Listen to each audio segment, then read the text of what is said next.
नमस्कार, वंदे मातरम प्यारे साथियों। मैं विक्रम वर्मा आपका तहे दिल से स्वागत करता हूं आपके अपने YouTube channel online study with Vikram पर।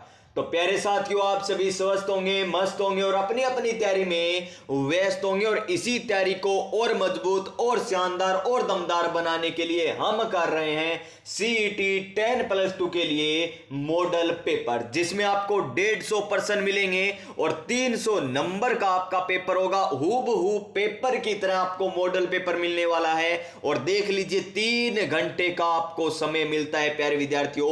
तो हम अच्छे तरीके से करने वाले, जो भी CET एग्जाम की तैयारी कर रहा है तो इन क्लासों को लगा लेना। आपका मान के चलिए 40 ही नहीं, 50 ही नहीं, 60% नंबर आएंगे। अगर आपको लाने हैं 70 से 80% तो आपको अलग से राजस्थान जीके भी करवा रखा है, इंडिया की जियोग्राफी में आपको करवा रहा हूं, तो वो क्लासें भी देख लीजिए। अच्छे नंबर लाने हैं तो केवल CET में 40% से कुछ नहीं होगा। CET पास तो हो जाएगी, लेकिन आगे चलकर पटवार, वीडियो, हमें LDC, राजस्थान पुलिस, उनमें जो लगना है, हमें तो सरकारी नौकरी चाहिए। CET का क्या करेंगे पास होकर? तो पास होने से केवल कुछ नहीं होने वाला, हमें तो अच्छे नंबर लाने हैं। और अच्छे नंबर किस प्रकार आएंगे? जब हम किसी भी क्वेश्चन को अच्छे तरीके से समझेंगे। तो इस क्लास को लगा लेना, आने वाली क्लासों को लगा लेना, और पीछे जो 2 क्लासें हो चुकी है उन क्लासों को लगा लेना। अच्छे तरीके से मैं आपको समझा रहा हूं। तो देखिए, मॉडल पेपर नंबर 1 हमारा चल रहा है। आज हमारा ये मॉडल पेपर नंबर कंप्लीट हो जाएगा। पहली क्लास में हमने 50 क्वेश्चन किए थे मॉडल नंबर 1 के, दूसरी क्लास में फिर 50 क्वेश्चन किए, आज फिर हम 50 क्वेश्चन करने वाले हैं। यानी आज एक मॉडल पेपर कंप्लीट हो जाएगा। और आपको 50-50 क्वेश्चन ही क्यों करवाए जा रहे हैं? क्योंकि प्यारे विद्यार्थियों, हमें केवल पास नहीं होना, हमें तो अच्छे नंबर लाने, ताकि हमें सरकारी नौकरी मिल सके। अगर आपको ऐसा ही चाहिए कि हमें तो सर सिर्फ 40% ही लाने और कुछ नहीं लाने, तो तैयारी आज ही छोड़ दीजिए। बल्कि क्योंकि आपका आगे चलकर फिर सिलेक्शन नहीं होगा। तो हम 50-50 क्वेश्चन इसीलिए कर रहे हैं क्योंकि मैं आपको व्याख्या सहित समझा रहा हूं, अच्छे तरीके से समझा रहा हूं। न कि केवल आंसर देखा, क्वेश्चन देखा, आंसर का निशान लगा दिया, ऐसे नहीं पढ़ रहे। हम तो सरकारी नौकरी के लिए पढ़ रहे हैं, न कि CET पास करने के लिए। CET पास सभी की हो जाएंगी, जिसने थोड़ा मोटा भी पढ़ रखा है ना, जीके, इंडिया जीके, कुछ भी पढ़ रखा है, उनका भी पास हो जाएगा। तो चलिए इस क्लास को स्टार्ट करते हैं। नई ऊर्जा, नई उमंग के साथ, नए मोटिवेशन के साथ इस क्लास को लास्ट तक लगा लेना। चलिए क्वेश्चन नंबर 101 पर चलते हैं। सेम का सेम इसी तरीके से आपका पेपर आने वाला है। देखिए, 1 से लेकर 100 क्वेश्चन तक हमने कर लिए थे, तो 101 नंबर क्वेश्चन करेंगे हम। तो देखिए, 101 नंबर क्वेश्चन क्या है हमारा? 101 नंबर क्वेश्चन ये रहा प्यारे विद्यार्थियों आपकी स्क्रीन पर। 101 नंबर क्वेश्चन क्या कह रहा है? 101 नंबर क्वेश्चन कि कह रहा है कि राजस्थान के किस संप्रदाय के लोक पुरुषों द्वारा अग्नि नृत्य किया जाता है? कौन सा नृत्य है? अग्नि नृत्य कौन से संप्रदाय के लोगों के द्वारा किया जाता है, यह हमें पूछा गया है। तो ऑप्शन को ध्यानपूर्वक पढ़िएगा, सभी ऑप्शन की व्याख्या मैं आपको बताने वाला हूं। तो देखिए, ऑप्शन नंबर 1 दादू पंथ, क्या सही है गलत है प्यारे विद्यार्थियों? तो दादू पंथ की हम थोड़ी सी बात कर ले। तो दादू पंथ किसके द्वारा चलाया गया था? दादू दयाल जी के द्वारा चलाया गया था। किनके द्वारा चलाया गया? दादू दयाल जी के द्वारा दादू पंथ की स्थापना की गई थी। और इसकी प्रधान पीठ कहां पर है? नरेना, जयपुर में। कहां पर है? नरेना, जयपुर में इसकी प्रधान पीठ है। और ये CET ग्रेजुएशन में पूछा गया क्वेश्चन था कि दादू दयाल जी का जन्म कहां पर हुआ था, और इनकी जो रचनाएं हैं कौन सी भाषा में देखने को मिलेगी आपको? इनकी रचना ढूंढाड़ी भाषा या फिर सद्दूकड़ी भाषा में मिलेगी। कौन सी? सद्दूकड़ी भाषा में इनकी रचना मिलेगी। यानी ऑप्शन नंबर 1 तो नहीं होगा जिसमें अग्नि नृत्य संबंधित हो, दादू पंथ, यानी 1 नंबर तो नहीं है। अब देखिए हमारा ऑप्शन नंबर बी क्या दे रखा है? मैं ऑप्शन नंबर बी राम स्नेही संप्रदाय। क्या राम स्नेही संप्रदाय? नहीं। ऑप्शन नंबर बी क्या है हमारा? जसनाथी। कौन सा संप्रदाय? जसनाथी संप्रदाय है। तो इसका सही आंसर भी यही हो जाएगा, जसनाथी संप्रदाय। क्या हो जाएगा? ऑप्शन नंबर बी ही हो जाएगा इसका सही आंसर। यानी अग्नि नृत्य किनके द्वारा किया जाता है? जसनाथी संप्रदाय के लोगों के द्वारा किया जाता है। और जसनाथी संप्रदाय की स्थापना किसके द्वारा की गई थी? जसनाथ जी के द्वारा की गई थी। किनके द्वारा? जसनाथ जी के द्वारा जसनाथी संप्रदाय की स्थापना की गई थी। और कहां पर की गई थी? कतरियासर बीकानेर में। कहां पर की गई मेरे प्यारे साथियों? कतरियासर बीकानेर में। कतरियासर बीकानेर में इसकी स्थापना की गई थी। और ये किस प्रकार नृत्य करते हैं? अग्नि में नृत्य करते हैं, अंगारों पर नृत्य करते हैं। और किस प्रकार कहते हुए करते हैं? फतेह फतेह कहते हुए नृत्य करते हैं। क्या कहते हुए नृत्य करते हैं? फतेह फतेह कहते हुए नृत्य करते हैं। कौन करते हैं? जसनाती संप्रदाय के लोग। कौन सा नृत्य करते हैं? अग्नि नृत्य करते हैं श्रीमान। और हम बात करें इनके नियमों की, तो कितने नियम है इनके? 36 नियम है। कितने नियम है? 36 नियम है इनके। हो गया ना? इस क्वेश्चन का आपको आंसर भी पता चल गया होगा, ऑप्शन नंबर बी। तो चलिए हम 2 ऑप्शन और बचे हैं, इनकी भी आपको मैं व्याख्या बता देता हूं। क्या है? राम स्नेही संप्रदाय। क्या? राम स्नेही संप्रदाय। राम स्नेही संप्रदाय की हम बात देखें तो इसकी 4 शाखाएं हैं। क्या है? 4 शाखाएं। कौन कौन सी? उसकी आपको ट्रिक भी बता रखी है, सारे सिख।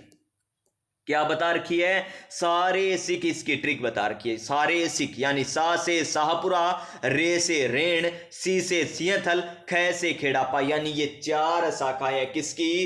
राम स्नेही संप्रदाय की। जिसमें से प्रधान पीठ कौन सी? जो पहले वाली यानी शाहपुरा वाली इसकी प्रधान पीठ मानी जाती है। इसी प्रकार देखिए हमारा ऑप्शन नंबर डी क्या दे रखा है? बिश्नोई संप्रदाय। क्या दे रखा है? बिश्नोई संप्रदाय। तो बिश्नोई संप्रदाय के प्रवर्तक पूछे तो कौन हो जाएंगे? जाम्बोजी हो जाएंगे। कौन हो जाएंगे? जाम्बोजी बिश्नोई संप्रदाय के प्रवर्तक हो जाएंगे। और इसमें कितने नियम दिए गए हैं? 29 नियम दिए गए हैं, यानी 20 धन 9, यानी 20 प्लस 9 20, 20 और 9 यानी 9, बिश्नोई 29 नियम है जिसमें यानी जाम्बोजी द्वारा प्रवर्तित बिश्नोई संप्रदाय।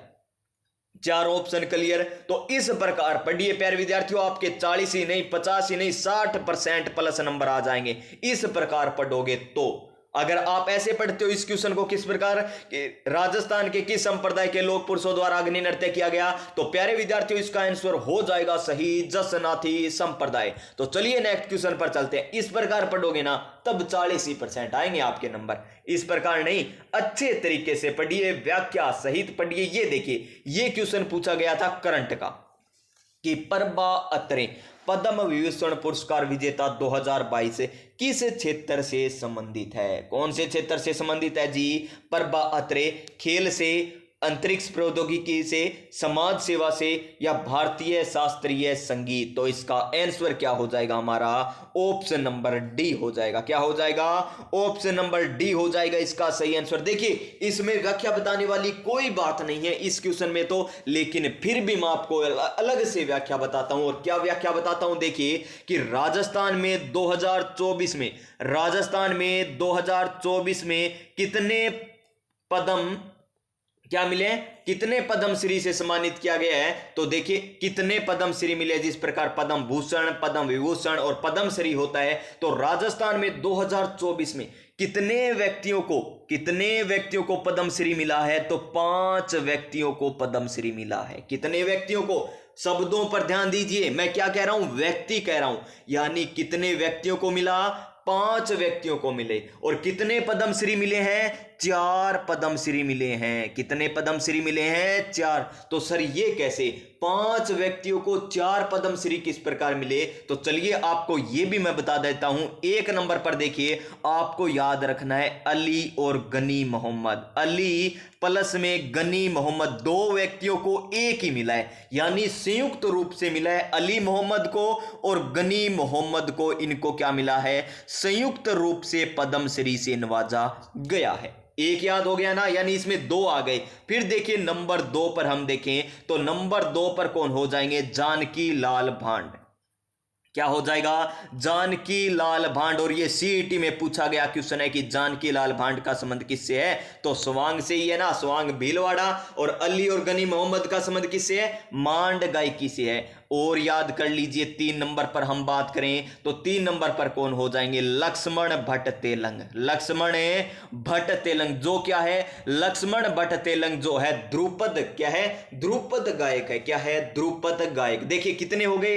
1 2 3 4, 4 व्यक्तियों के नाम मैंने आपको बता दिए और एक व्यक्ति का आपको नाम बताना है, चौथे व्यक्ति का। 4 तो बता दिए ना, तो 5वें व्यक्ति का नाम बताइए कि 5वां व्यक्ति कौन है जो सड़क सुरक्षा से संबंधित है और महिला है। ये आपको कमेंट करके बताना है, जो क्या है? सड़क सुरक्षा से संबंधित है, जिन्हें पद्मश्री से नवाजा गया है, उनका नाम बताना है। एक अली मोहम्मद हो गए, एक गनी मोहम्मद हो गए, ये तो क्या है? मांड गायकी है। जानकीलाल भांड क्या है? स्वांग करते हैं। और लक्ष्मण भट्ट क्या है? ये है ध्रुपद गायक है। और एक सड़क सुरक्षा से संबंधित है, जिन्हें महिला को पद्मश्री से नवाजा गया, उनका नाम आपको कमेंट करके बताना है। तो कितने व्यक्ति हो गए टोटल? 5 व्यक्ति। और मिले कितने? 4। तो 1 2 3 4, 4 तो मिले हैं पद्मश्री। कितने व्यक्तियों को? 5 व्यक्तियों को। क्यों? क्योंकि अली और गनी मोहम्मद को संयुक्त रूप से दिया गया है। नेक्स्ट क्वेश्चन देखिए हमारा। देखिए नेक्स्ट क्वेश्चन, ये लीजिए क्वेश्चन नंबर 103। और क्या है क्वेश्चन नंबर 103? कि राजस्थान का प्रसिद्ध पुष्कर मेला, कौन सा मेला? पुष्कर मेला हिंदू पंचांग के किस माह में लगता है? पुष्कर मेला हमको बताना है। तो देखिए सावन दे रखा है पहला, तो सावन में तो क्या आती है? रक्षाबंधन आती है। क्या प्यारे विद्यार्थियों? तो सावन में तो आ जाएगा, फाल्गुन में तो होली आती है, चैत्र में तो क्या आती है? चैत्र में तो कौन सा मेला लगता है? चैत्र में मेला लगता है हमारा। कौन सा मेला? यहां पर चैत्र में एक तो वो हो जाएगा, कौन सा? जो चाकसू जयपुर में शीतला माता वाला मंदिर में जहां पर मेला लगता है चैत्र में। लेकिन कार्तिक की बात करें तो यहां पर कौन सा मेला लगता है? पुष्कर मेला लगता है। कार्तिक में कौन सा मेला लगता है?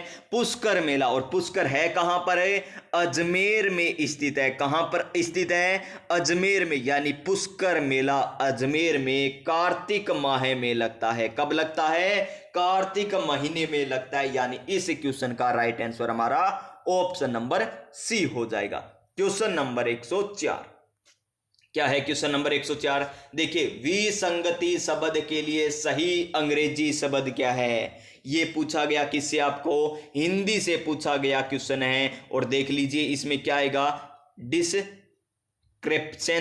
या डिस्क्रिप्शन या डिसमिस या डिसऑर्डर। तो विसंगति यानी विसंगति, तो इसका आंसर क्या आ जाएगा हमारा? ऑप्शन नंबर ए। क्या हो जाएगा? ऑप्शन नंबर ए हो जाएगा इस क्वेश्चन का सही आंसर। विसंगति यानी डिस्क्रिप्शंसी ये हो जाएगा इसका सही आंसर। देखिए इसमें तो क्या व्याख्या बतानी है आपको, केवल एक ही चुनना था। और अब चलिए नेक्स्ट क्वेश्चन पर, क्वेश्चन नंबर 105 पर। और क्या है क्वेश्चन नंबर 105? कि किस वृक्ष की लकड़ी का उपयोग क्रिकेट का बल्ला बनाने के लिए किया जाता है? क्रिकेट का बल्ला बनाने के लिए कौन सी लकड़ी का उपयोग किया जाता है? बबूल का, विलो का, टिक का या आम का? तो कौन सी लकड़ी है वो? विलो। कौन सी लकड़ी? विलो लकड़ी। यानी बैट कहते हैं ना, यानी बल्ला, क्रिकेट का बल्ला बनाने के लिए विलो लकड़ी का उपयोग किया जाता है। ऑप्शन नंबर बी हो जाएगा इसका राइट आंसर। और आपसे ये क्वेश्चन पूछ ले कि राज्य वृक्ष कौन सा है, तो राज्य वृक्ष पूछे तो कौन सा हो जाएगा? खेजड़ी हो जाएगा। अब कुछ साथी सोच रहे होंगे कि सर इतने आसान क्वेश्चन थोड़ी पूछे जाएंगे हमसे। तो सीईटी ग्रेजुएशन का पेपर देख लीजिए, राजस्थान जीके का एक भी क्वेश्चन ऐसा नहीं आया जो आप नहीं कर सकते, जो मेरे द्वारा नहीं करवाया गया हो। और हम बात करें इंडियन हिस्ट्री और इंडियन इकोनॉमी, अच्छे लेवल की पूछी गई थी। आपको राजस्थान जीके इतना हार्ड नहीं पूछा जाता है। फिर देखिए राज्य वृक्ष खेजड़ी। राज्य पुष्प की बात करें, राज्य पुष्प की बात करें तो कौन सा हो जाएगा? रोहिड़े का फूल हो जाएगा। क्या हो जाएगा? रोहिड़े का पुष्प हो जाएगा। क्या हो जाएगा? राज्य पुष्प हो जाएगा। और सीईटी ग्रेजुएशन की चौथी पारी में कौन सा क्वेश्चन पूछा गया पता है ना आपको? कि राष्ट्रीय पुष्प कौन सा है? राष्ट्रीय पुष्प पूछा गया था, जो क्या था? कमल था। क्या था? कमल था। ये देखिए पूछे जाते हैं आसान भी क्वेश्चन है। तो चलिए नेक्स्ट क्वेश्चन पर चलते हैं। इसका आंसर हमारा ऑप्शन नंबर बी हो जाएगा। Question number 106। क्या कह रहा है, बूंदी और कोटा। कौन सा क्षेत्र, बूंदी और कोटा आ जाएगा, यानी हाड़ौती क्षेत्र की बात कह रहा है। ये कौन से क्षेत्र की, हाड़ौती क्षेत्र की। एक बार आप राजस्थान में देख लीजिए प्यारे विद्यार्थियों, राजस्थान की बात करें तो यहां पर क्या है, ये देखिए इस प्रकार क्या है हमारा राजस्थान, लगभग इसी प्रकार आपको दिखाई देगा राजस्थान। ये देखिए राजस्थान हो जाएगा। ये जो क्षेत्र है यहां पर कोटा, बूंदी, बारा, झालावाड़, ये कौन सा क्षेत्र है, हाड़ौती क्षेत्र के नाम से जाना जाता है। किस नाम से जाना जाता है, हाड़ौती क्षेत्र के नाम से जाना जाता है। देखिए बूंदी और कोटा क्षेत्र में कौन सी बोली बोली जाती है, बागड़ी बोली, मेवाती बोली, हाड़ौती बोली या बज्र बोली। तो इसका आंसर भी क्या आ जाएगा हमारा, ऑप्शन नंबर सी, हाड़ौती इसका सही आंसर हो जाएगा। अब देखिए हमारा अलग यहां पर ऑप्शन क्या क्या दे रखे हैं। पहले क्या दे रखा है, बागड़ी।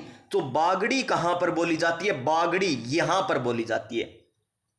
चूरू, झुंझुनू, सीकर, यहां पर हनुमानगढ़ का कुछ हिस्सा, यहां पर क्या बोली जाती है, बागड़ी। अब कुछ साथी कंफ्यूज हो रहे होंगे कि सर बागड़ी तो डूंगरपुर, बांसवाड़ा यहां पर बोली जाती है, यहां पर बोली जाती है। नहीं प्यारे विद्यार्थियों, ये कौन सी बोली होती है, वागड़ी।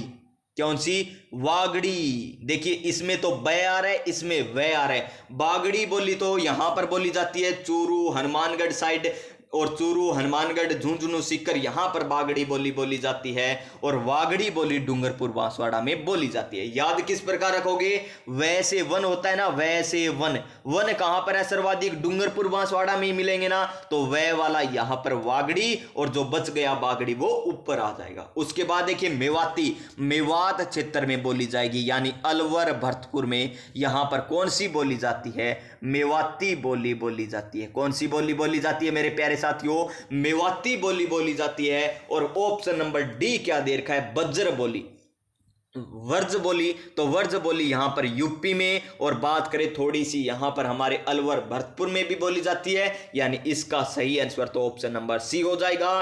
कोटा, बूंदी में हाड़ौती बोली बोली जाती है। क्वेश्चन नंबर 107, ये देखिए सीईटी में ये अच्छा क्वेश्चन पूछा गया कि जलवायु परिवर्तन प्रदर्शन सूचकांक यानी CCPI, यानी क्लाइमेट चेंज परफॉर्मेंस इंडेक्स, यानी CCPI 2023 में भारत की रैंक क्या है। भारत की रैंक क्या है ये हमको बताना है। तो कौन सी थी, 8वीं रैंक थी। लेकिन अभी जो हाल ही में 2024 में, देखिए नवीनतम आंकड़े मैं आपको बता रहा हूं, 2024 में जो CCPI रिपोर्ट यानी क्लाइमेट चेंज परफॉर्मेंस इंडेक्स की जो रिपोर्ट आई है, उसके अनुसार भारत की रैंक कौन सी है, 7वीं। कौन सी, 7वीं। तो आपको ये याद नहीं रखनी 2023 वाली, याद क्या रखनी है आपको, 2024 वाली याद रखनी है। तो ऑप्शन नंबर बी हो जाएगा इस क्वेश्चन का बिल्कुल सही आंसर। तो देखिए प्यारे विद्यार्थियों, इसको मैं यहां से मिटाकर भी ला सकता था, लेकिन मैं आपको बताना चाहता हूं कि ये पेपर किसका है, हमारा ये पेपर चल रहा है किसका, सीईटी का ही पेपर है। तो इसी प्रकार पूछे जाते हैं। देखिए इसको मैं एडिट करके लाता तो किस प्रकार लाता, देखिए 23 मिट गया ना, ये लीजिए यहां पर मैं क्या कर देता, 4 कर देता, क्या कर देता, 4। जिस प्रकार देखिए किस प्रकार करता, ये तो ज्यादा हो गया, थोड़ा छोटा कर लेते हैं, ये लीजिए।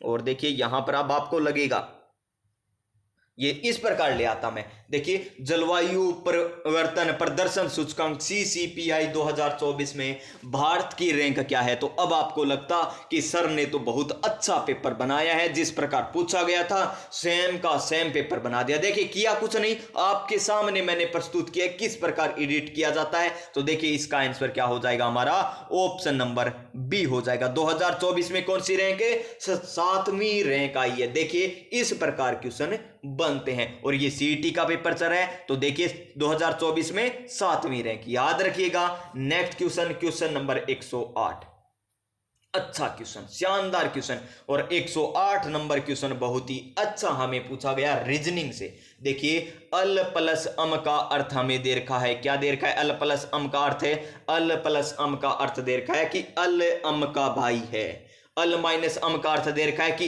अम है, अल है ना, वो अम का पुत्र है, यानी इस प्रकार देने हमें। तो देखिए इनमें से हमें बताना है कि निम्नलिखित में से किसका अर्थ है कि आर टी की माता है, आर टी की माता है, ये हमको बताना है। तो देखिए इस प्रकार के क्वेश्चन में बहुत ही लगभग हमें सभी ऑप्शन करने होते हैं। ऑप्शन नंबर ए भी हो सकता है, इसमें ऑप्शन नंबर बी भी हो सकता है, सी भी हो सकता है, डी भी हो सकता है। इसमें थोड़ा सा टाइम लगेगा, लेकिन किसी ने पहले पोती ऑप्शन नंबर सी चुन लिया मान लीजिए, और ऑप्शन नंबर सी इसका सही हो जाए तो उसको टाइम नहीं लगेगा। अगर आपने चुना ऑप्शन नंबर सी है इसका आंसर नंबर डी, फिर आपने सोचा कि हाँ सी तो नहीं है, बी देखते हैं, बी नहीं मिला, फिर आपने ए चुना, अगर लास्ट में डी चुना ना तो देखिए टाइम लग जाएगा। यानी ये टाइम वाला क्वेश्चन है, इसमें थोड़ा टाइम लगेगा और किसी को लगेगा ही नहीं, क्योंकि जिसने पहला ऑप्शन चुना या दूसरा चुना अगर वही इसका आंसर है तब टाइम नहीं लगेगा। तो चलिए हम ऑप्शन नंबर एक से स्टार्ट करेंगे। तो देखिए ऑप्शन नंबर एक क्या कह रहा है कि आर भाग ए, पहले क्या दे रखा है, आर भाग ए दे रखा है। तो आर भाग ए का अर्थ देखिए क्या है, आर भाग ए का अर्थ हो जाएगा कि आर ए की पत्नी है। आर क्या है, ए की पत्नी। किसकी पत्नी है, आर ए की पत्नी है। ये लीजिए आर को ए की पत्नी बना दीजिए, बन गई ना पत्नी। तो ये क्या होगा, पति होगा, और तो कुछ होगा नहीं, तो पति होगा। तो इसको इस प्रकार डब्बे में बंद कर दीजिए पति को। तो देख लीजिए आर ए की क्या है, पत्नी हो गई, और ए क्या है, पति है। इतनी बात समझ में आई। अब आगे चलिए, आगे क्या कह रहा है, ए गुणा में अस। ए गुणा में अस का क्या अर्थ है, ये लीजिए ए गुणा अस का अर्थ हो जाएगा हमारा कि ए अम का पिता है।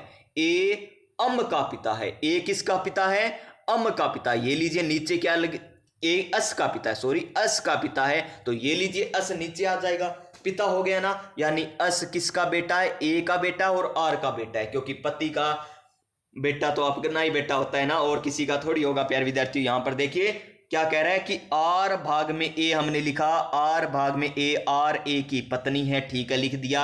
उसके बाद ए गुणा में अस का अर्थ क्या है, ए अस का पिता है। ए क्या है, अस का पिता है, लिख दिया ना, ये ठीक है। आगे देखिए, आगे कह रहा है अस प्लस में टी। क्या कह रहा है, अस प्लस में टी कह रहा है। और अस प्लस में टी का अर्थ क्या हो जाएगा, अस है ना वो टी का भाई है, अस टी का भाई है, अस है ना वो टी का भाई है। ये लीजिए ये भाई है, तो ये भी क्या हो जाएगा, या तो इसकी बहन होगी या इसकी माता होगी। यानी टी क्या होगी, या तो बहन होगी या क्या होगी, इसका भाई होगा। टी या तो बहन होगी या फिर क्या होगा, भाई होगा। अस तो भाई है, अस क्या है, लड़का है। टी क्या है हमें नहीं पता, और हमें क्या बताना है, आर टी की माता है। आर टी की माता हुई या नहीं हुई, श्रीमान हो चुकी है आर टी की माता। क्यों, क्योंकि ये दोनों भाई बहन है। अस किसका लड़का है, ए और आर का लड़का है।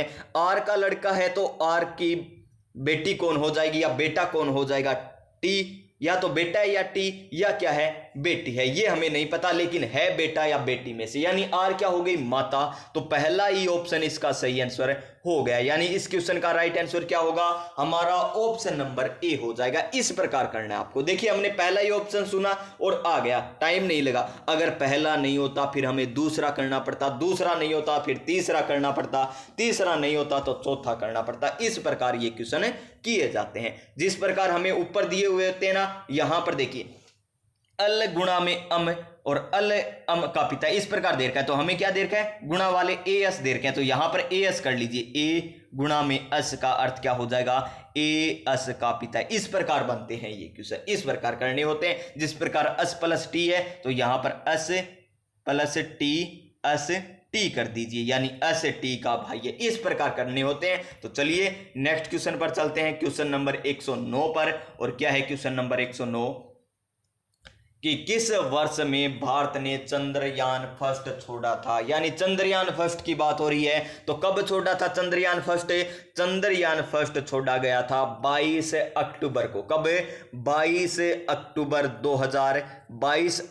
2008 को। 2008 को कहां से, सतीश धवन। कहां से, सतीश धवन अंतरिक्ष केंद्र कहां पर है, ये हरिकोटा में, श्री हरिकोटा आंध्र प्रदेश में। कहां पर, आंध्र प्रदेश में, आंध्र प्रदेश में। यहां से छोड़ा गया। तो देख लीजिए 2007 में नहीं, 2008 में तो श्रीमान बिल्कुल सही आंसर है। 2009 में गलत हो जाएगा, क्या 2010 में, ये भी गलत है। तो इसका आंसर क्या आ जाएगा, हमारा ऑप्शन नंबर बी आ जाएगा। तारीख भी आपको याद रखनी है, कहां से छोड़ा गया ये भी याद रखना है। उसके बाद हमारा आता है चंद्रयान 2। चंद्रयान सेकंड की बात करें तो चंद्रयान सेकंड 22 जुलाई 2019 को। कब? 22 जुलाई 2019 को प्रक्षेपित किया गया था। कहां से किया गया था? सतीश धवन श्रीहरिकोटा से, जिसके लैंडर का नाम क्या था? विक्रम था। लैंडर का नाम क्या था? विक्रम था। और उसके रोवर का नाम क्या था? रोवर का नाम क्या था? प्रज्ञान था। रोवर का नाम क्या था? प्रज्ञान था। ये आपको याद रखने। देखिए चंद्रयान फर्स्ट बता दिया, चंद्रयान सेकंड भी आपको बता दिया। तो नेक्स्ट क्वेश्चन पर चलिए, इसका आंसर ऑप्शन नंबर बी हो जाएगा। क्वेश्चन नंबर 110, क्या बताना है? हमें ट्रांसलेशन करना है, सेंटेंस का हिंदी में अनुवाद करना है। तो देख लीजिए 110 नंबर क्वेश्चन। सी सेव्ड मनी यानी रुपए की बात हो रही है, और वही बचाने की बात हो रही है, यानी पैसे बचाने की बात हो रही है। For a rainy day. Rainy day का अर्थ क्या होता है? बुरा वक्त। क्या होता है? बुरा वक्त। उसने बारिश के लिए पैसे बचाए, गलत। बारिश तो आएगा नहीं, भीगने या पैसों से भीगने से, गलत। तो उसने बुरे वक्त के लिए पैसे बचाए थे। ऑप्शन नंबर डी हो जाएगा इसका बिल्कुल सही आंसर। क्वेश्चन नंबर 110 का right answer option number D हो जाएगा। देखिए आप यहां पर क्या सोचोगे? रेन आ रहा है, तो रेन आ रहा है तो बारिश आएगा। उसने बारिश के लिए पैसे बचाए हैं, उसने या भीगने के लिए, ये तो आप पहले पोथी काट दोगे। और रेनी डे का अर्थ क्या होता है? बुरा वक्त होता है। क्या होता है? बुरा वक्त। यानी इसका सही आंसर, उसने बुरे वक्त के लिए पैसे बचाए थे। Option number D. Question number 111, दी गई श्रेणी का अगला पद कौन सा होगा? तो देख लीजिए CEHL क्यों दे रखा है? सी कितने पे आता है श्रीमान? 3 नंबर पे आता है। उसके बाद ई कितने पे आता है? ईट करो 5 बार। एच कितने पे आता है? 8 पे आता है। अल कितने पे आता है? अल आता है हमारा कितने पर? 12 पे आता है ना। अल आता है हमारा 12 पे। क्वेश्चन नंबर 17 यानी क्यों आता है 17 पर। उसके बाद हमें पूछा है क्या आएगा? तो देखिए 3 में 2 जोड़े 5, फिर 5 में 3 जोड़े 8, 8 में 4 जोड़े 12, 12 में 5 जोड़े 17, और 17 में कितने जोड़ दें? 6। 17 में 6 जोड़ेंगे तो कितना हो जाएगा? 23 हो जाएगा। यानी 23 नंबर पे कौन सा होता है? युवा 21 को होते हैं। युवा तो 21 को थे, ये तो 21 पे आता है। विलेज 22 को जाएंगे, विलेज 22 को जाएंगे, ये 22 पे आता है। डब्ल्यू यानी वुमेन देखी 23 की, वुमेन देखी 23 की, यानी ऑप्शन नंबर सी हो जाएगा इसका सही आंसर। 111 में राइट आंसर क्या हो जाएगा? डब्ल्यू, क्योंकि 23 नंबर पे क्या आता है? डब्ल्यू आता है। क्या आता है? 23 नंबर पर डब्ल्यू आता है। ये आसान सा ही क्वेश्चन था। नेक्स्ट क्वेश्चन, क्वेश्चन नंबर 112, क्या है क्वेश्चन नंबर 112? उत्तम श्रेणी का कोयला है। उत्तम श्रेणी का कोयला कौन सा है? देखिए एंथ्रेसाइट, बिटुमिन्स, लिग्नाइट, पीट। तो इसमें उत्तम श्रेणी की कोयले की बात करें तो कौन सा हो जाएगा? एंथ्रेसाइट। और इनमें सबसे घटिया कोयला हमारा पीट। ये तो क्या है? घटिया कोयला है। और सबसे अच्छा कोयला कौन सा है? सबसे अच्छा कोयला एंथ्रेसाइट है। कौन सा? एंथ्रेसाइट। और हमें उत्तम श्रेणी का ही कोयला पूछा है, तो इसका राइट आंसर क्या हो जाएगा? ऑप्शन नंबर ए हो जाएगा। क्या हो जाएगा? ऑप्शन नंबर ए इसका राइट आंसर हो जाएगा। नेक्स्ट क्वेश्चन, क्वेश्चन नंबर 113, क्या है क्वेश्चन नंबर 113 हमारा? कि गंभीरी और बेड़च नदियों के संगम पर कौन सा किला स्थित है? गंभीरी और बेड़च। और आपको ट्रिक भी बता रखी है, बड़ी गंभीरता से बेचा किसने? चित्रांगन ने। कौन सा किला? चित्तौड़गढ़ का किला। याद रखने का बस एक तरीका है। तो चित्रांगन मौर्य के द्वारा चित्तौड़गढ़ किले का निर्माण करवाया गया था। कौन सा? चित्रांगन मौर्य के द्वारा। गंभीरी और बेड़च नदियों के संगम पर। कुंभलगढ़ कहां पर है? राजसमंद में। टोडगढ़ कहां पर है? अजमेर में। रणथंबोर कहां पर है? भरतपुर में स्थित है। रणथंबोर भरतपुर में स्थित है। चित्तौड़गढ़ के किले की बात करें तो यहां पर प्रसिद्ध साका कौन सा? 1303 में हुआ था। रतन सिंह ने क्या किया था? केसरिया धारण किया था। और रानी पद्मनी ने क्या किया था? रानी पद्मनी ने जौहर किया था। क्या किया था? जौहर किया था। और इसी प्रकार, और आक्रमण किसने किया था? अलाउद्दीन खिलजी ने किया था, यानी एक के। और रणथंबोर की बात करें राजस्थान का, जहां पर प्रथम साका हुआ था 1301 में, जो किसने किया था? ये बात करें केसरिया धारण तो किसने किया था? हमीर देव चौहान ने। किसने?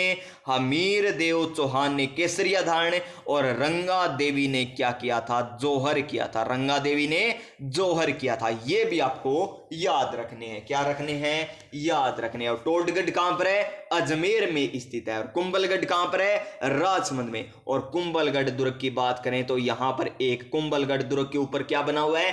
कटारगढ़ दुर्ग भी बना हुआ है। और उसके लिए अबुल फजल ने कहा था, या कर्नल जेम्स टोड ने, कि इतनी बुलंदी पर बना है कि इसको ऊपर सिर इतना ऊंचा करने पर सर की क्या पड़ जाती है? पगड़ी भी गिर जाती है। ये कथन किसका है? ये आपको कमेंट करके बताना है प्यारे विद्यार्थियों। देखिए, एक क्वेश्चन आपको मैंने पहले पूछा था कि पद्मश्री से जो बच गया था, हमने आपको 4 नाम बताए थे, 5वां नाम आपको बताना था जो सड़क सुरक्षा से संबंधित है। और अब ये कथन आ गया कि ये इतनी बुलंदी पर बना हुआ है। कौन सा? कटारगढ़, जो कुंभलगढ़ के ऊपर है।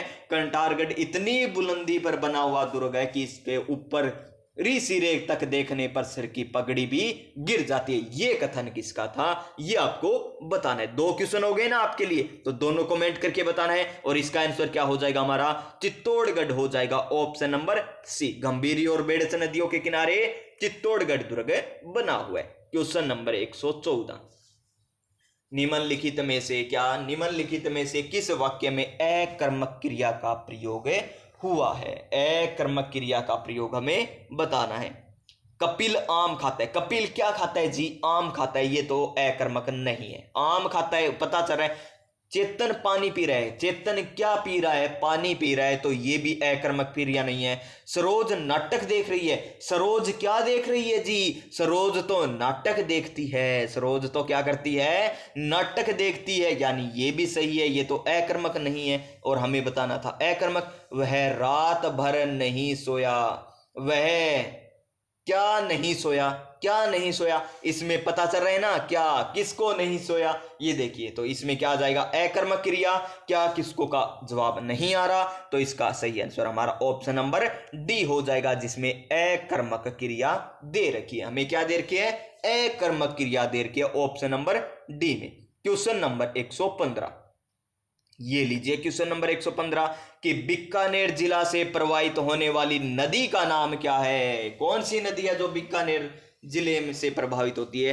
कांतली नदी। क्या सही दे रखा है? गलत दे रखा है। कांतली नदी तो शेखावाटी क्षेत्र में बहती है, जहां पर कौन सी सभ्यता स्थित है? शेखावाटी क्षेत्र में। शेखावाटी क्षेत्र में कांतली नदी के किनारे कौन सी सभ्यता? ये आपको नहीं बताना प्यारे विद्यार्थियों। तो कौन बताएगा? ये मैं ही बताने वाला हूं। और कौन सी सभ्यता है? गणेश्वर सभ्यता। कांतली नदी के किनारे कौन सी सभ्यता? गणेश्वर सभ्यता स्थित है, जिसे किस नाम से जाना जाता है?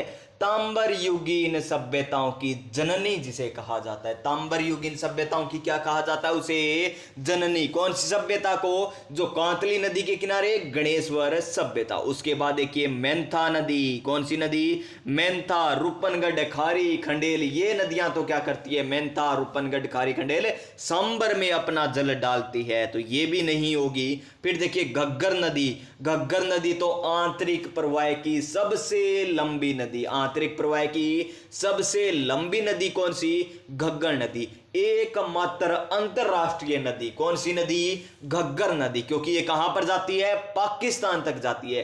नट, नाली, सोतर किसको कहा जाता है? घग्गर नदी को कहा जाता है। ये भी बीकानेर में नहीं बहती, तो इसका सही आंसर क्या हो जाएगा? कोई नदी नहीं। कोई नदी नहीं। बीकानेर जिले में कोई नदी नहीं बहती। ऑप्शन नंबर डी हो जाएगा इसका सही आंसर। क्या हो जाएगा? Option number D.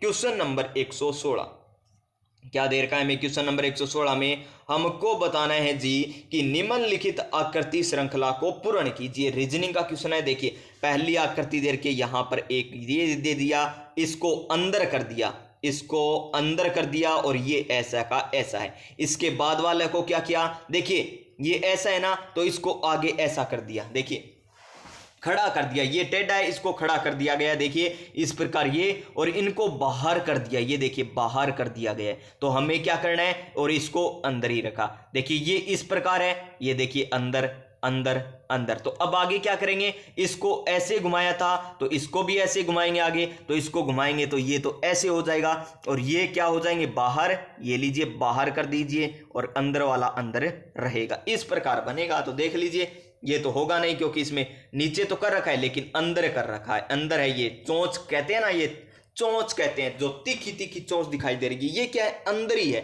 बाहर नहीं है, तो ये गलत हो जाएगा। इसमें ये देखिए बाहर है, ये देखिए बाहर है, ये ठीक है, ये बिल्कुल सही है। ऑप्शन नंबर बी हो जाएगा इसका सही आंसर। क्या हो जाएगा, ऑप्शन नंबर बी। और इसमें देखिए ये क्यों नहीं हुए, देखिए इसमें क्या कर रखा है, ये देखिए दोनों तरफ कर रखी है, इसमें ये तो अंदर है लेकिन ये बाहर कर रखी है, ये देखिए किस प्रकार, यानी ये गलत हो जाएंगे सभी, केवल ऑप्शन नंबर बी बचेगा इसका राइट आंसर। क्या बचेगा, ऑप्शन नंबर बी।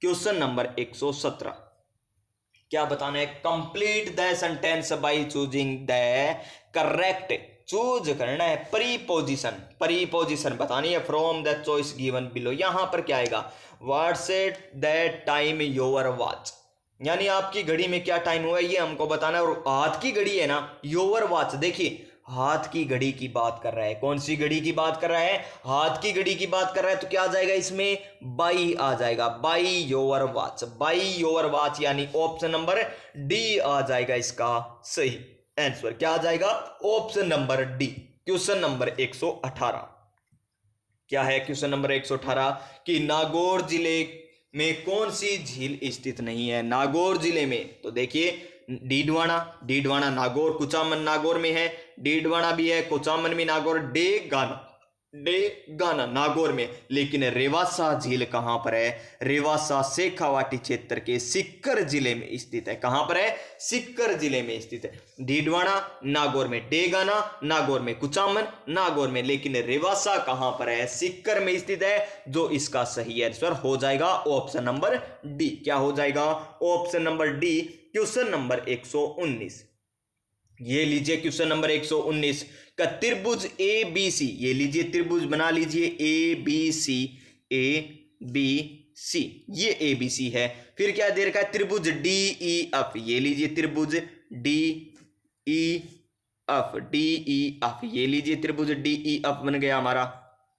क्या कह रहा है इसमें, इसमें कह रहा है कि ए बी बटा डी ए, ए बी बटा डी ए 3/5 है, ये 3 है ये 5 है। BC बटा EF, BC बटा EF, ये भी क्या है 3/5, ये भी 3/5, इस प्रकार है 3 3 3 5 5 5, यानी हमें क्या दे रखे, दोनों समबाहु त्रिभुज दे रखे हैं और इनका क्षेत्रफल हमें बताना है कि इनके क्षेत्रफल का अनुपात है क्या होगा। तो भुजा दे रखी है ना, उनका स्क्वायर कर दीजिए, 3 की स्क्वायर कितनी हो जाएगी 9, बटा में क्या आ जाएगा 5 की स्क्वायर 25, तो ये इसका क्षेत्रफल का सूत्र का आ जाएगा। क्या आ जाएगा इसका सही आ जाएगा, क्षेत्रफल का अनुपात 9:25, यानी ऑप्शन नंबर ए। बिल्कुल आसान क्वेश्चन पूछे जाते हैं CET 10+2 में। देखिए पहले हमने त्रिभुज बनाया, उसमें आपको जो दे रखी है वो बातें लिख दी, देखिए ए बी बी सी सी ए बराबर 3, ए बी बी सी सी ए बराबर 3 लिख दिया, और D E E F F D ये 5 5 दे रखे हैं, ये लीजिए 5 5 लिख दिया। तो देखिए ये भी समबाहु त्रिभुज है, ये भी समबाहु त्रिभुज है, और इसका क्षेत्रफल का हमें अनुपात ज्ञात करना है। तो अनुपात किस प्रकार करते हैं, जो भुजा होती है ना उसका स्क्वायर कर दिया जाता है, 3 की स्क्वायर 9 और 5 की स्क्वायर 25, यानी 9/25, यानी 9:25 इसका आंसर आ जाएगा।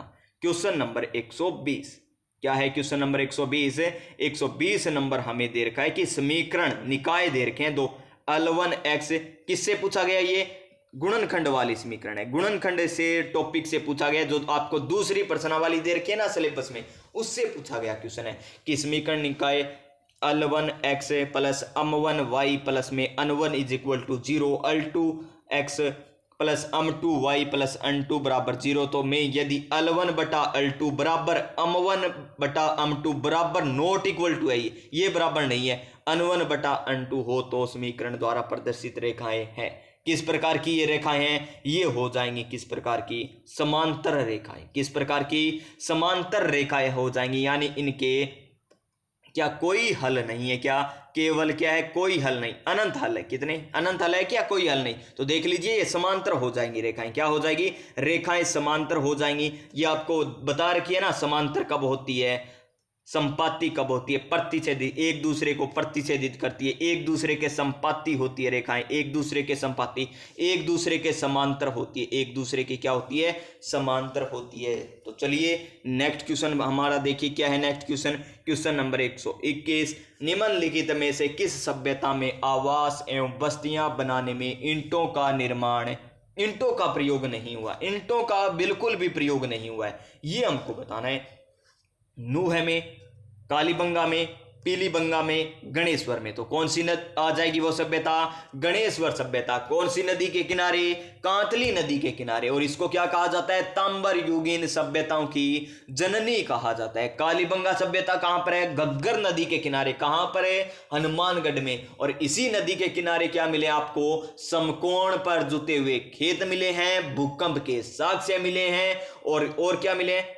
दोहरे जुते हुए खेत और समकोण पर काटती हुई सड़कें मिले हैं। और क्या मिले हैं? दोहरे जुते हुए खेत, ठीक है, भूकंप के अवशेष मिले हैं, बस इतना याद रख लीजिए। और यहां पर काले रंग की कांच की चूड़ियां भी मिली हैं। नेक्स्ट क्वेश्चन देखिए, इसका सही आंसर हमारा ऑप्शन नंबर डी हो जाएगा। क्या हो जाएगा? Option number D, question number 122। अच्छा क्वेश्चन, बार बार पूछे जाने वाला क्वेश्चन है। और रख हौसला प्यारे विद्यार्थियों, क्योंकि एक कहावत, एक शायरी आपको सुनाता हूं, मोटिवेशन शायरी सुनाता हूं। यहां पर मुझे याद आ गई कि रख हौसला वो मंजर भी आएगा, प्यासे के पास चलकर समंदर भी आएगा। थक कर ना बैठे मंजिल के मुसाफिर, मंजिल भी मिलेगी और मंजिल पाने का मजा भी आएगा। और ये क्वेश्चन इतनी बार पूछा जा चुका है, वीडियो मेंस में आया था पहली बार ये क्वेश्चन, उसके बाद ये आरएस में भी आ चुका है क्वेश्चन, उसके बाद ये सीईटी 10+2 में आपके सामने है, उसके बाद सीईटी ग्रेजुएशन में ये क्वेश्चन आ चुका है, और एलडीसी के भी एग्जाम में ये क्वेश्चन है आ चुका है। यानी बहुत इंपॉर्टेंट बन चुका है ये क्वेश्चन तो, कि एक भू स्थिर उपग्रह लगभग किस ऊंचाई पर वह किस तल में भ्रमण करता है? तो देखिए 36,000 मीटर। देखिए आंकड़े किस प्रकार दे रखे, 36,000 किलोमीटर, 36,000 किलोमीटर, 36,000 मीटर। तो मीटर वाला तो काट दीजिए, बचे कौन से? 36,000 किलोमीटर। तो ध्रुवीय तल में करते हैं या भूमध्य रेखीय तल में करते हैं? तो कौन सी तल में? भूमध्य रेखीय तल, यानी ऑप्शन नंबर बी आ जाएगा इसका सही आंसर। 36,000 किलोमीटर भूमध्य रेखीय तल में। क्वेश्चन नंबर 122 क्या है? द एडेप्टेशंस गैप रिपोर्ट 2022 का प्रकाशकर्ता कौन है? यानी ये रिपोर्ट है ना, ये छोड़ दीजिए यहां पर, ये रिपोर्ट कौन जारी करता है, प्रकाशनकर्ता कौन है इस रिपोर्ट का? द एडेप्टेशन गैप रिपोर्ट, इसको जारी कौन करता है, ये हमको बताना है। और कौन सा क्वेश्चन आ चुका है हमारा? क्वेश्चन नंबर 123 आ चुका है। और टाइम कितना हुआ है? टाइम 41 मिनट हो गई प्यारे विद्यार्थियों, और तो टाइम बहुत ज्यादा लगा है हमें। तो देखिए द एडेप्टेशन गैप रिपोर्ट की बात करें तो इसका आंसर क्या आ जाएगा हमारा? ऑप्शन नंबर बी, संयुक्त राष्ट्र पर्यावरण कार्यक्रम के द्वारा जारी की जाती है। किसके द्वारा? संयुक्त राष्ट्र पर्यावरण कार्यक्रम के द्वारा जारी की जाती है। Option number B. Question number 124 क्या है? क्वेश्चन नंबर 124, राजस्थान में ग्राम पंचायतों की कुल संख्या है। राजस्थान में ग्राम पंचायतों की कुल संख्या कितनी है? तो सभी को पता होगा 11,283। Option number C. देखिए इन क्वेश्चनों में व्याख्या नहीं है। अगर यहां पर राजस्थान जीके के क्वेश्चन आते जिसमें आपको ऑप्शन इस प्रकार दे रखे होते कि उनकी व्याख्या करवाई जाए तो वो अच्छे होते क्वेश्चन। तो इसमें क्या व्याख्या बतानी है? रटने वाली है ग्राम पंचायत की कुल संख्या 11,283 है, तो है प्यारे विद्यार्थियों, तो इसका ऑप्शन नंबर सी हो जाएगा। फिर क्या है? क्वासियोर कोर आमतौर पर बच्चों की किस आयु में देखा जाता है? तो पता चल गया होगा किस आयु में देखा जाता है। तो 1 से 4 वर्ष, ऑप्शन नंबर बी। 1 से 4 वर्ष, ऑप्शन नंबर बी हो जाएगा इसका सही आंसर। अब देखिए हमारा नेक्स्ट क्वेश्चन, राजस्थान लोक सेवा आयोग के सदस्य का पद से हटाया जा सकता है। पद से हटाया जा सकता है राजस्थान लोक सेवा आयोग के सदस्य को राज्यपाल के द्वारा उच्च न्यायालय की जांच के बाद, राष्ट्रपति द्वारा सर्वोच्च न्यायालय की जांच के बाद, या फिर हम बात करें विधानसभा में महाभियोग प्रस्ताव के तहत राज्यपाल द्वारा, या फिर क्या है संसद के महाभियोग प्रस्ताव के तहत राष्ट्रपति द्वारा। तो आरपीएससी के सदस्य को किस प्रकार हटाया जा सकता है? राष्ट्रपति के द्वारा सर्वोच्च न्यायालय के जांच के बाद हटाया जा सकता है। पहले कौन थे आरपीएससी के अध्यक्ष?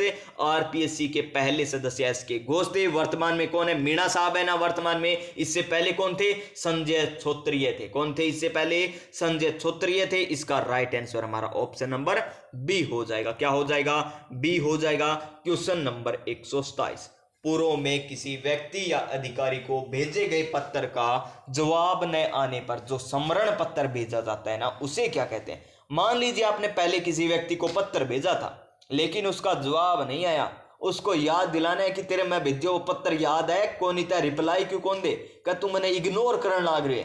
सच्ची सच्ची बता दे, जो है बात लिख के भेज दे। यानी समरण दिलाने के लिए जो उसे पत्र भेजा जाता है उसे किस नाम से जाना जाता है। तो देख लीजिए किस नाम से जाना जाता है, परिपत्र, विज्ञप्ति, निविदा या अनुस्मारक। कौन सा स्मारक है, अनुस्मारक के नाम से जाना जाता है। ऑप्शन नंबर डी हो जाएगा इसका बिल्कुल सही आंसर।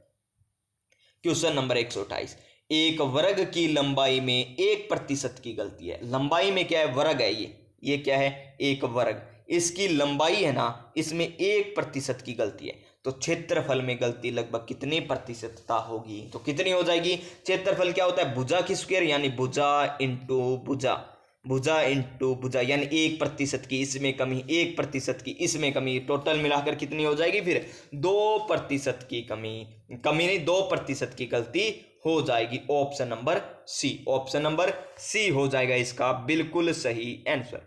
क्वेश्चन नंबर 129, क्या देर का है, क्वेश्चन नंबर 129 कि निम्नलिखित में से कौन सा समय मानसून प्रत्यावर्तन की ऋतु का है। तो कौन सा समय है प्यारे विद्यार्थियों, इसका सही आंसर हमारा अक्टूबर से मध्य दिसंबर हो जाएगा। क्या हो जाएगा, अक्टूबर से मध्य दिसंबर, ऑप्शन नंबर ए।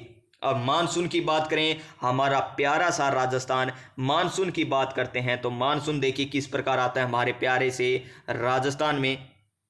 ये देखिए ये हो जाएगा हमारा लगभग, थोड़ा सा रफली बात करें, राजस्थान का मैप हो गया और हम बात करें यहाँ पर क्या है, अरावली, क्या है यहाँ पर है अरावली प्रदेश। ये लीजिए अरावली प्रदेश मैंने आपकी स्क्रीन पर बना दिया, बहुत ही अच्छा। क्यों बता रहा हूं ये, क्योंकि सीईटी ग्रेजुएशन में पूछा गया क्वेश्चन है।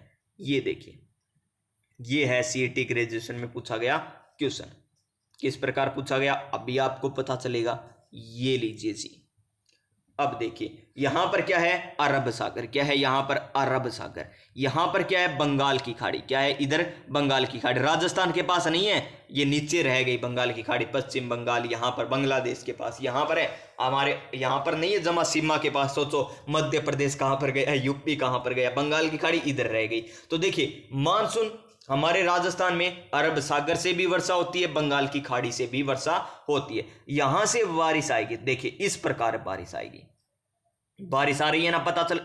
ये क्या हुआ प्यारे विद्यार्थी, इतनी मेहनत। तो प्यारे विद्यार्थियों यहां पर सब कुछ चला गया है, कोई बात नहीं, फिर से ले आएंगे हम, हमें तो बनाना आता है थोड़ा सा रफली। ये लीजिए बना लेते हैं फिर से, अब की बार वैसा मेरे हिसाब से नहीं बना, कोई बात नहीं, लेकिन ये इसी प्रकार बन गया, कोई बात नहीं, अच्छा है। यहाँ पर क्या है, यहाँ पर है हमारी बंगाल की खाड़ी, इधर क्या है सब देख लीजिए, ये हो गई अरावली, क्या हो गई ये अरावली, ये अरावली है। इस प्रकार पूछा गया क्वेश्चन है, किस प्रकार पूछा गया है सारी बातें बताऊंगा। देखिए यहाँ पर क्या है, अरब, अरब सागर, यहां पर क्या है, बंगाल की खाड़ी, बंगाल की खाड़ी, इधर से जब वर्षा आती है ना, ये देखिए इधर से जब मानसून आया तो देखिए मानसून आ रहा है, मानसून आ रहा है, आ रहा है ना, तो यहां पर क्या है, झालावाड़, झालावाड़ में सबसे पहले वर्षा होती है बंगाल की खाड़ी से। अब देखिए आगे जा रहा है मानसून, आगे जा रहा है मानसून, आगे जा रहा है, आगे क्या आ गई, अरावली आ गई, आगे क्या आ गई, अरावली। तो अरावली से टकरा कर ये क्या आ जाएगा, वापिस आ जाएगा, अरावली से टकरा कर क्या आ जाएगा, वापिस आ जाएगा। यानी इस क्षेत्र में बहुत बारिश हो रही है, किससे,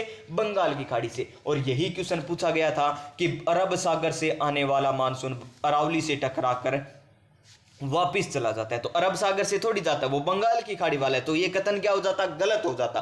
तो बंगाल की खाड़ी से आने वाला मानसून क्या होता है, ये यहां पर आता है और अरावली से टकरा कर यहां पर वापिस वर्षा करता है। इसी प्रकार हम देखें किसकी, अरब सागर की, तो इस प्रकार आता है, इस प्रकार आता है, इस प्रकार आता है। तो यहां पर बांसवाड़ा में सबसे पहले वर्षा करता है, बांसवाड़ा में सबसे पहले वर्षा करेगा अरब सागर वाला, और ये इस प्रकार समांतर निकल जाएगा।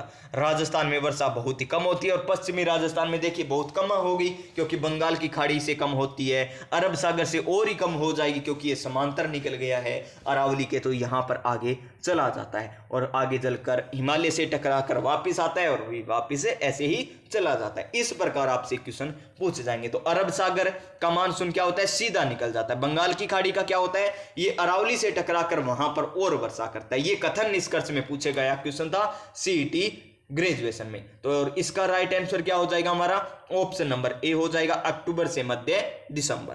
क्वेश्चन नंबर 130 क्या है, सुमित्रा सिंह, कौन सी, सुमित्रा सिंह राजस्थान राज्य की पहली महिला विधानसभा अध्यक्ष कौन सी विधानसभा में रही थी। सुमित्रा सिंह, चाहे पहली महिला विधानसभा अध्यक्ष आ जाए, मंत्री आ जाए, जहां पर वसुंधरा राजे पहली क्या बनी थी, मुख्यमंत्री बनी थी ना, वही इसका आंसर आ जाएगा। तो क्या आ जाएगा, 12वीं, कौन सी, 12वीं। अब कौन सी है, 16वीं, जिसके मुख्यमंत्री कौन, भजन लाल शर्मा।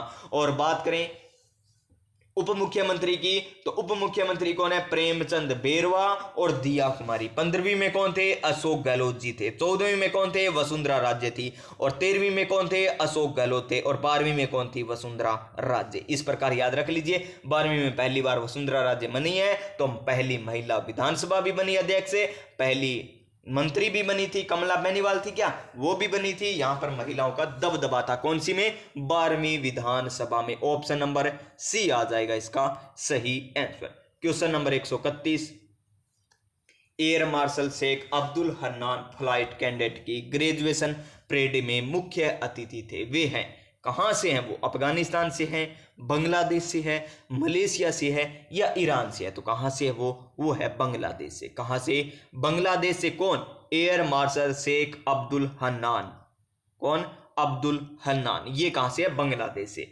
फिर देखिए नेक्स्ट क्वेश्चन, क्वेश्चन नंबर 132, एक धनराशि 12 वर्ष में साधारण ब्याज की दर से दोगुनी हो जाती है, तो वह राशि कितने वर्ष में तिगुनी हो जाएगी।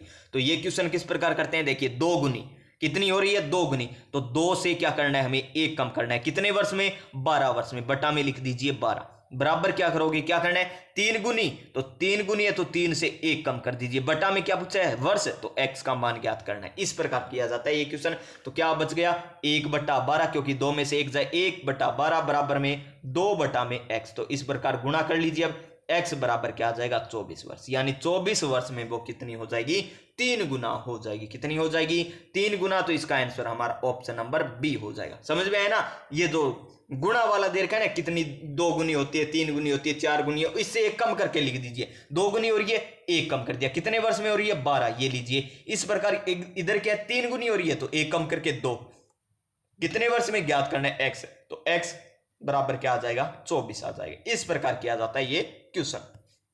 Next question, question number 133, Tawang क्षेत्र स्थित है। तवांग क्षेत्र कहां पर स्थित है, तवांग क्षेत्र कहां पर स्थित है, ये हमको बताना है। तो तवांग क्षेत्र कहां पर स्थित है, देखिए, अरुणाचल प्रदेश में, असम में, सिक्किम में या उत्तराखंड में। तो तवांग क्षेत्र कहां पर है, अरुणाचल प्रदेश में स्थित है। कहां पर है, अरुणाचल प्रदेश में स्थित है। ऑप्शन नंबर ए क्या हो जाएगा, ऑप्शन नंबर ए इसका राइट आंसर हो जाएगा। नेक्स्ट क्वेश्चन, 134 नंबर क्वेश्चन, निम्नलिखित में से कौन 1946 में भारत की संविधान निर्मात्री सभा से में राजस्थान के प्रतिनिधि के रूप में मनोनीत किए गए थे। 1946 में विजय सिंह पथिक, ये तो बिजोलिया किसान आंदोलन से जुड़े हुए थे। इनका वास्तविक नाम क्या था, भूप सिंह इनका वास्तविक नाम था।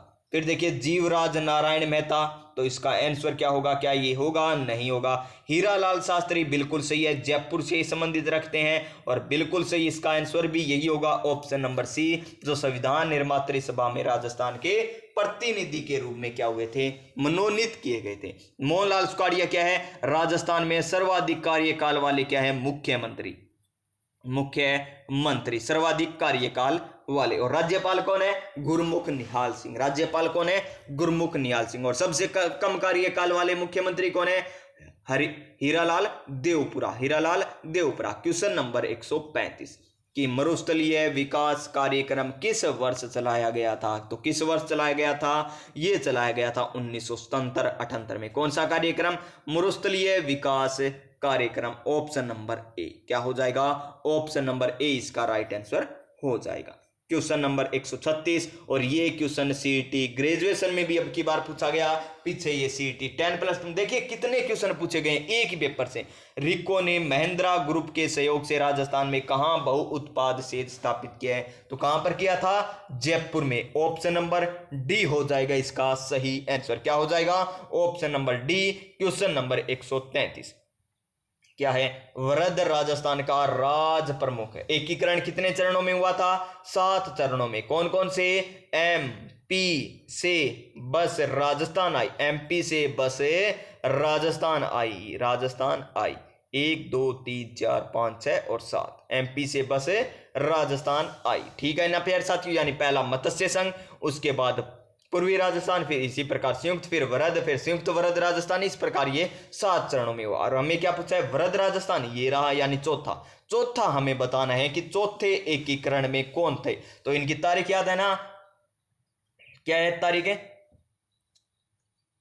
देखिए यहां पर मामा, पहले महीने देखे, मामा अम्मा मंजन करो, ये ट्रिक है ना, मामा अम्मा मंजन करो, मामा अम्मा मंजन करो, मंजन करो, मंजन करो, ये ट्रिक है। यानी पहला मार्च में, फिर मार्च में, फिर अप्रैल में, फिर मार्च में, फिर मई में, फिर जनवरी में, और लास्ट किस कब है, 1 नवंबर 1956 है ना, वो याद रखना ही आपको। फिर देखिए तारीख की बात करें, आगे सन की बात करें तो 1903 48 आएगा, 3 48 आएगा, 1948 1948 1948। उसके बाद 249 249, 150 156, 150 156, यही है ना। तो अब देख लीजिए और क्या बच गया।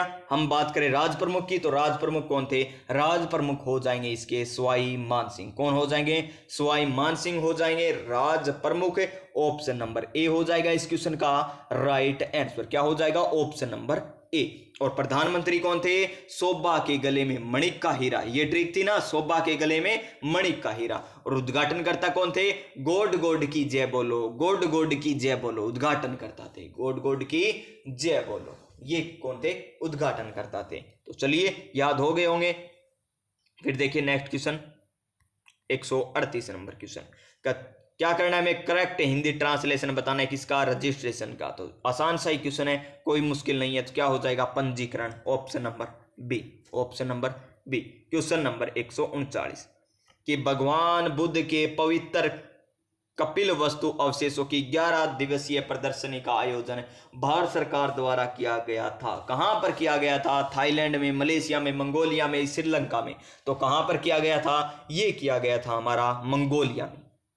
11 दिवसीय प्रदर्शनी का आयोजन भगवान बुद्ध के पवित्र कपिल वस्तु अवशेषों की प्रदर्शनी का आयोजन मंगोलिया में किया गया था। ऑप्शन नंबर सी आ जाएगा इसका सही आंसर। क्वेश्चन नंबर 140 निम्न में से कौन सा लोक देवता सांपों से भी संबंधित है, सांपों से भी संबंधित है, हमको ये बताना है। तो सांपों से संबंधित है गोगा जी। कौन है, गोगा जी। गोगा जी का जन्म कहां पर हुआ, ददरेवा चूरू में हुआ था। इनका मेला कहां पर बढ़ता है, गोगामेड़ी नोहर हनुमानगढ़ में बढ़ता है। कब बढ़ता है, भाद्रपद कृष्ण पक्ष की नवमी को बढ़ता है। इसी प्रकार रामदेव जी की बात करें, रामदेव जी का जन्म कब होता है, भाद्रपद शुक्ल द्वितीया यानी बाबेरी बीज को उंडू काश्मीर बाड़मेर जिले में होता है। इनका मेला कहां पर बढ़ता है, रोनेचा जैसलमेर में बढ़ता है। और रामदेव जी एकमात्र लोक देवता है जो लोक देवता के साथ साथ क्या है, कवि भी हैं। इनकी रचना क्या है, 24 वाणियां। और पापू जी का जन्म कहां पर हुआ था, कोल्लू फलोदी में हुआ था पापू जी का जन्म। और मल्लीनाथ जी का पता ही आपको कहां पर मेला लगता है, तिलवाड़ा बाड़मेर में लगता है। कहां पर, तिलवाड़ा बाड़मेर। तो इसमें सांपों से संबंधित कौन हो जाएंगे, Goga ji. Option number D, गांव गांव खेजड़ी, गांव गांव Goga ji. Option number D. Question number 141 India state of forest report 2019 के अनुसार वह राज्य जहां वन क्षेत्र प्रतिशत मान न्यूनतम है वह है, न्यूनतम वन क्षेत्र हमें बताना है। कहां पर है, प्रतिशत में बताना है। तो हरियाणा आ जाएगा। क्या आ जाएगा, हरियाणा। ऑप्शन नंबर सी इसका राइट आंसर हो जाएगा। क्या हो जाएगा, Haryana. Option number C. Computer से पूछा गया, एमएस एक्सेल से पूछा गया क्वेश्चन है कि एमएस एक्सेल की बात करें तो फंक्शन A1 से लेकर A4 सेल का योग खोजने के लिए तो सबसे पहले ये करते हैं फंक्शन का ये संक्रिया लगाते हैं। तो पहले पर तो क्या आता है, इक्वल टू आता है। तो देखिए सभी में इक्वल टू है। योग करना है तो क्या आ जाएगा, सम आ जाएगा। योग करना है तो सम आ जाएगा।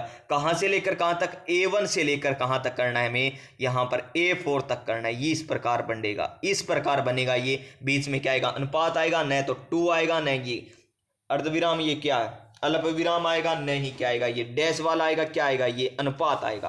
तो ऑप्शन नंबर क्या हो जाएगा इसका सही आंसर, ऑप्शन नंबर सी हो जाएगा। क्या हो जाएगा, option number C.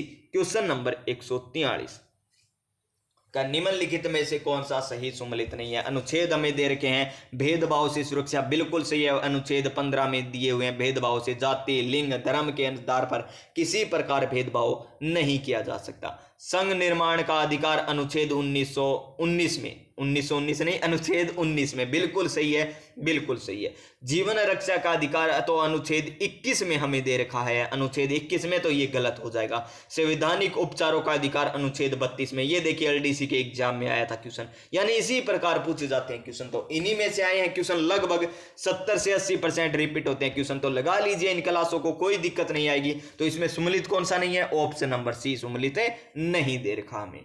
Question number 144 है कि निम्नलिखित में से किस वाद्य यंत्र को भेरी भी कहा जाता है? भेरी वाद्य यंत्र, बांकिया, बुंगल, मसक, पुंगी, तो किसको कहते हैं जी? बुंगल को कहते हैं। ऑप्शन नंबर बी हो जाएगा इसका भी बिल्कुल सही आंसर।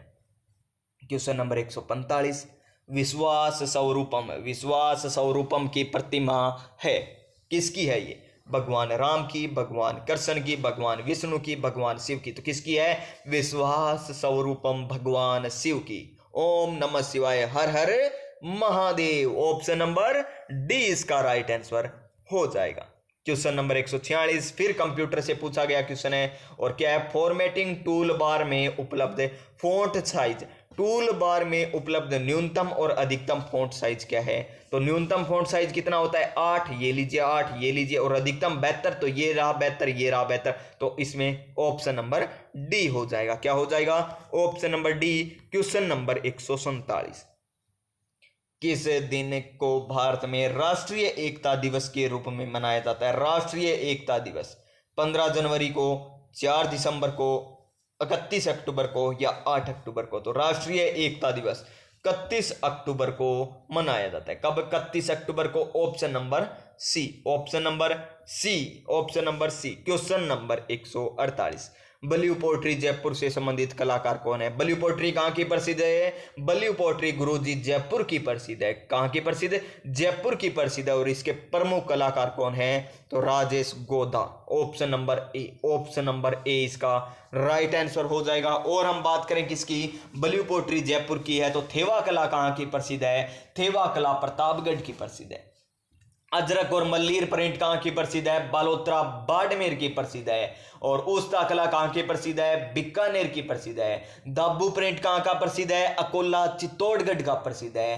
कागजी पोट्री कहाँ की प्रसिद्ध? अलवर की प्रसिद्ध है। ब्लैक पोट्री कहाँ की प्रसिद्ध? कोटा की प्रसिद्ध है। यानी इस प्रकार आपको याद रखने हैं सभी के सभी। और क्या बच गया जी? जाजम और आजम प्रिंट कहाँ की प्रसिद्ध है? चित्तौड़गढ़ की प्रसिद्ध है। बस याद हो गए ना? तो चलिए नेक्स्ट क्वेश्चन पर, क्वेश्चन नंबर 149 पर क्या कह रहा है? आर्थिक समीक्षा 2021-22 के अनुसार 21-22 में राजस्थान के स्थिर 2011-12 कीमतों पर सकल राज्य घरेलू उत्पाद में वृद्धि दर क्या है? नहीं पढ़ना, नवीनतम पढ़नी है। नवीनतम आर्थिक समीक्षा पढ़नी है आपको, नवीनतम जो आपको मैंने करवा रखी है, जाकर क्लास से देख लीजिए। बजट करवा रखा आपको, आर्थिक समीक्षा करवा रखी है। अब देखिए हमारा अंतिम क्वेश्चन 150 नंबर क्वेश्चन क्या है कि 3 संख्याएं दे रखी है जो किस अनुपात में है?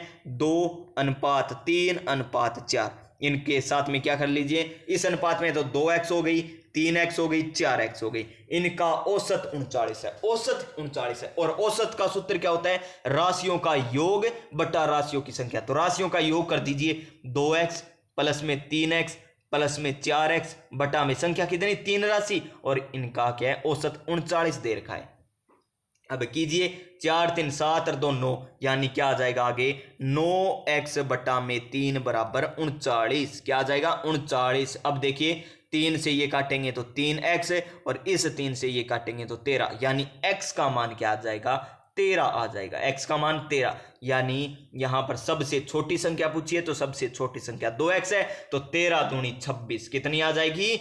26 इसका आंसर आ जाएगा। ऑप्शन नंबर बी इसका राइट आंसर हो जाएगा, ऑप्शन नंबर बी। तो ये था प्यारे विद्यार्थियों सीईटी 10+2 का पेपर, जो आपको मैंने नवीनतम आंकड़ों के साथ करवाया। आपको सारे सब्जेक्ट करवा दिए। एक मॉडल पेपर हमारा अच्छे तरीके से कंप्लीट हो चुका है और अच्छे तरीके से आपको बताया भी गया है। तो आपको ये क्लास किस प्रकार लगी, आपको अच्छी लगी हो तो क्लास को लाइक कर दीजिएगा, चैनल पर पहली बार आए हो तो चैनल को सब्सक्राइब कर दीजिएगा और आपको मैंने जो 2 क्वेश्चन पूछे हैं उनके आंसर भी आपको बता देना है। एक तो कटारगढ़ दुर्ग वाला पगड़ी गिर जाती है वो कथन किसका है, और एक आपको बताया था कि पद्मश्री से जो सड़क सुरक्षा में किसे मिला था ये आपको बताना है। ये कमेंट करके बताने हैं। क्लास किस प्रकार लगी ये भी कमेंट करके बताना है। अगर अच्छी लग गई हो ना तो लाइक शेयर सब्सक्राइब सब कुछ कर देना, जो आपको करना है दोस्तों के पास शेयर कर देना है। तो प्यारे विद्यार्थियों स्वस्थ रहिएगा, मस्त रहिएगा, मिलेंगे नेक्स्ट क्लास में, तब तक जय हिंद